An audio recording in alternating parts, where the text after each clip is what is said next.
Today, we're diving into one of the most talked about, most dangerous flashpoints on the entire planet. We're going to walk through a detailed war simulation that strategists are looking at to figure out what could happen in the first critical 72 hours of a conflict over Taiwan. It's the question that keeps military planners and world leaders up at night. So today, we're going to try to answer it by looking at a detailed war game scenario, breaking down the strategy move by move.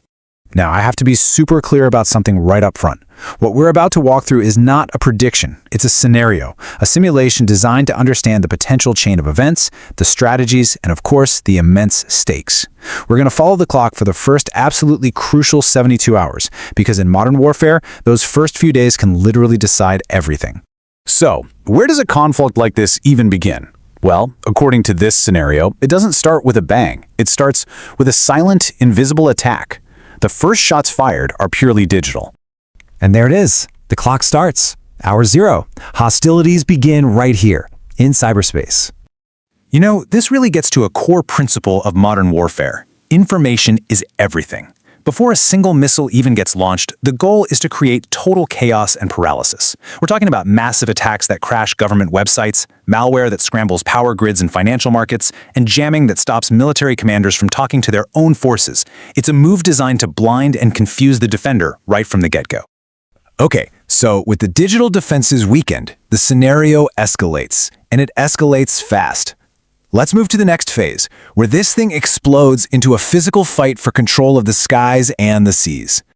12 hours in, the conflict just leaped from the virtual world into the physical one. The simulation now kicks off a massive kinetic assault. And yeah, that means missiles, bombs, and real-world military force. The key thing to see here is the precision. These are not random targets at all. The goal is to get control of the air by taking out runways, crippling naval ports, and basically blinding their radar.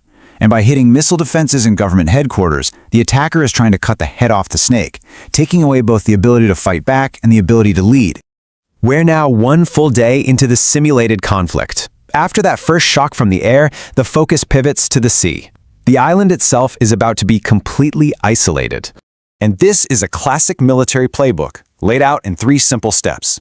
First, you encircle the island, forming a ring of steel. Second, you sever the supply lines. No food, no fuel, nothing gets in or out.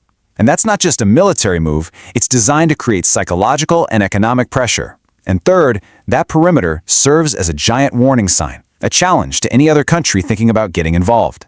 It's a power move, plain and simple, designed to isolate and suffocate.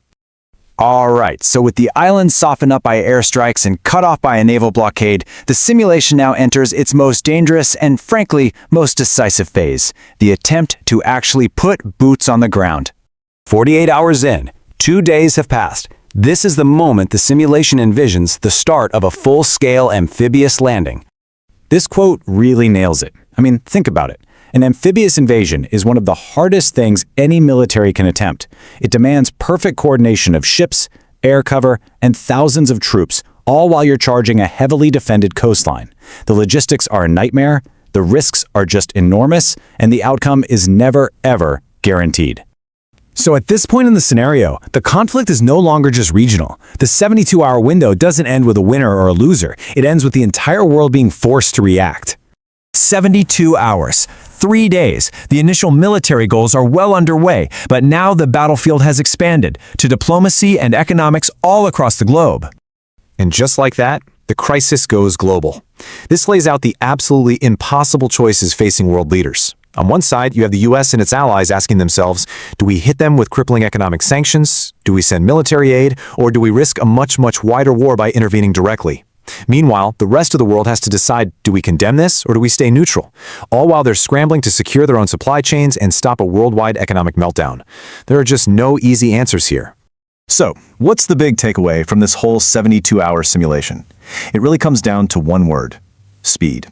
In just 3 days, a regional conflict spirals into a full-blown global crisis, affecting everything from international security to the supply chains that probably built the very device you're watching this on right now. And that brings us to the final critical question. Once a clock like this starts ticking, how do you stop it? This simulation gives us a terrifyingly clear roadmap for war, but the question it leaves unanswered is whether anyone can still find a path to peace.